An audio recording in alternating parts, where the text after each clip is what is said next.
जेहेतु आज संडे तो संडे रे चिंगुड़ी आसी आमर बड़ माछ तो सफा चली तो यू चलतु ब्लॉगटा स्टार्ट करवा।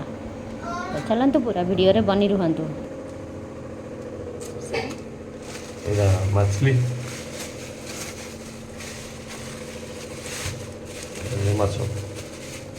बड़ माछ फ्रेश माछ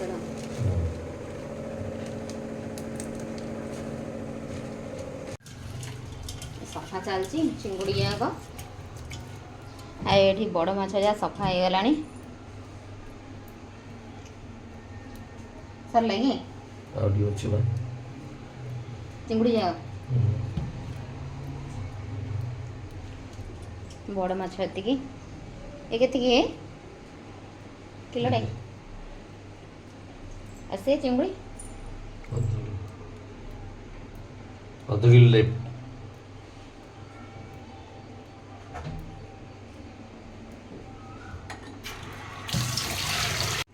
एबे हो गला हमर माछ सफा ये बड़ माछ ये चिंगुड़ी माछ एबे जीवा मसला ग्राइंडर करवा। वर्तमान पकईदेली बारी देगी टे पखाड़ खाईदेली पखाड़ भी गाड़ी मुझे खाईदे पलैली राति की आसा मटन। तो एबे हमर बड़ माछ जाक भाजी दउची आती चिंगुड़ी माछ भी अच्छी आहरी। तो प्रथम बड़ माछटा भाजी नेबा पुणी चिंगुड़ी भाजवा। तो चलतु देखी नेबा गोटे साइड बटरू हो गला देखु ताकि ओलटाई देबा आ भल भाव में भाजीवा छाणी नेबा। तो ये गोटे साइड माछ हो गला गोटे भार आ गोटे भारी पड़ी एपटे बड़ माछ एपटे चलतु आगे सोरष तेल देदेबा।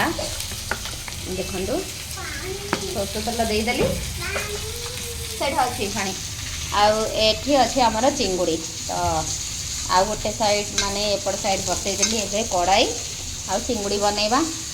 भाई बनई था चिंगुड़ी जेहेतु तांके गले गाड़ी सर्विस करने बोलिकिना तो मु बन दिया जाओ। तो केमती कौन बनैबा पूरा वीडियो बन देखु आ वीडियो को एंजॉय करते।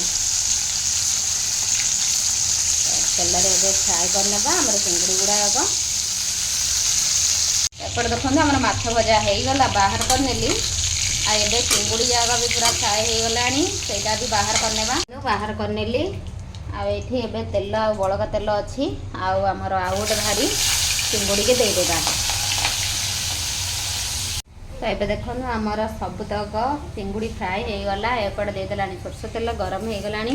तो ये से जीरा और सोरषर फुटण देदेली एबे आमर जो काटिकी रखी पियाज जाक देदेबा फुटण पकईदेबा।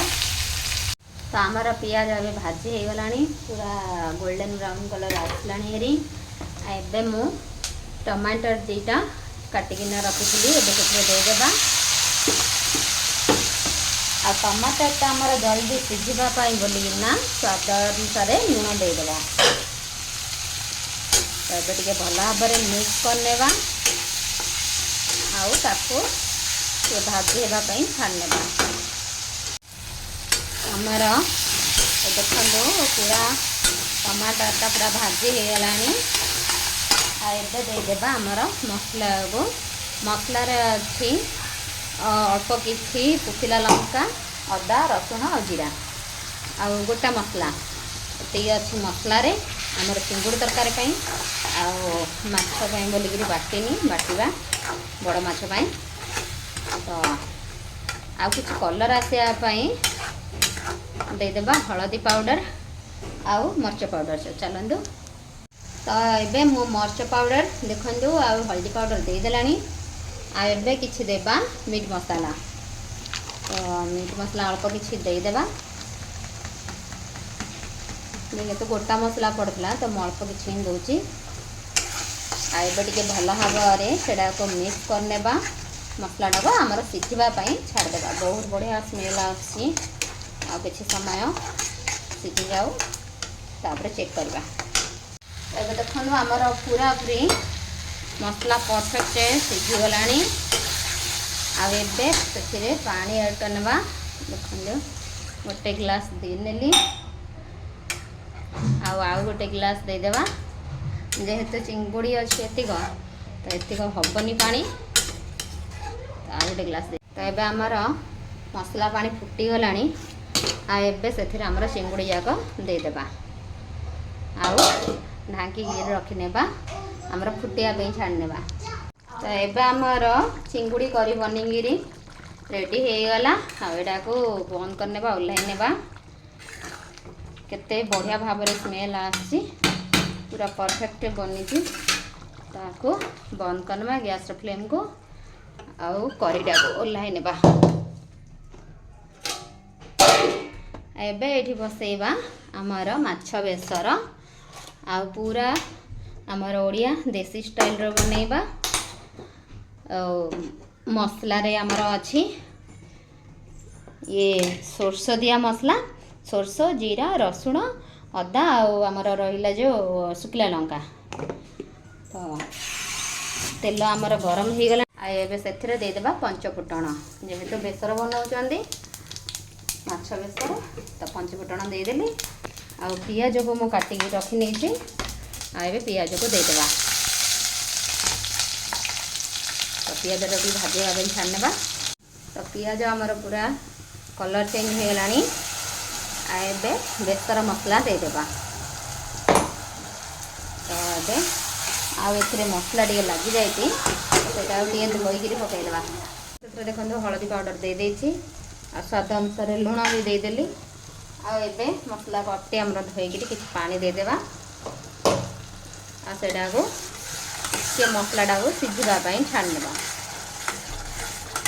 आम जेहेतु बेसर बनाऊँ तो टमाटर देवानी आंबुल देवा तो तेणुक ओनली मसलाटा सीझापी बोलिकिना छाड़ने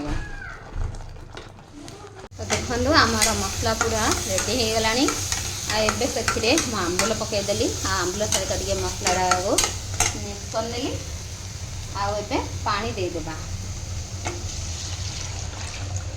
तो पानी भी दे नेली एबे टिके मसलाटा को फुटवाई छाड़ने तो माछ बेसर पानी देखो फुटीगलानी आमर माछ पीस गुड़ाक जो भाजिकी रखी से देदेबा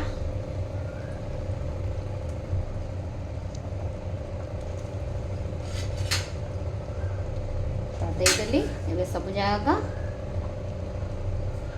तो ये ताकू घोड़े नेबा आमर माछ को परफेक्ट कुकवाई छाड़ने तो आमर ए माछ बेसर भी बनिकी रेडी हो गला मो गैस फ्लेम को बंद करने लानी तो केते बढ़िया भाव कलर आसी देखु आमर संडे स्पेशल चिंगुड़ी करी को माछ बेसर बनिकी रेडी हो गला तो आपण मानू केमिति रेसिपी लगिला निश्चय भाव में कमेंट करके जनइबे तो जदि आम वीडियो भल लगी ताहले निश्चय भाव गोटे गोटे लाइक करने मो चैनल नुआ कि देखुले सब्सक्राइब करने रही नमस्कार जय जगन्नाथ बाय बाय।